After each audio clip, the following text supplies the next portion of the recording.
জমিদুল্লাহ এই যে ready ready ready আবার ভিডিও করবি এটা ভিডিওর সিনারি, এটা ভিডিও করবা এখানে। ও হ্যাঁ সব ভাই রেডি সব শেষ কি আপনি এত দেরি করতেছেন কাম করে ভিতরে না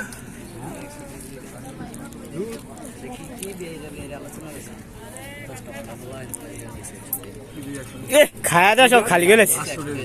না 100 টাকা দিছে 100 টাকা নে না 100 টাকা দিছে না না পরে দিছে পরে দিছে না দেয়নি 100 টাকা দিছে পরে দিয়ে দিছে আরে না থাক দরকার নেই থাক থাক এখানে এখানে আর বলেন না বলেন না কিছু বলেন না এটা বলা এটা যে সম্মান করে না তাকে আর বলা যাবে না সেটা গেছে গা না না সোনিয়া নিচে আছে আমি হ্যাঁ নিচে গেছে গা বন দিয়া খান এটা পরে পরে এই কালোজি এটা আর এখন আর বাড়াবো আমি না। অন্য Please। সরেত ও সরেত হ্যান্ড হ্যান্ড এটা না ইয়া এটা হইলো ইয়া এটা হচ্ছে ফুলা ফেনে এটা হচ্ছে আপু পুরা মিনছে কি আর যে পোলা বাইন গুণ আইছে এখন এরকম করে না না আমি 500 টাকা দিছি আপনি যাতে দিছেন হাজার আগে দর না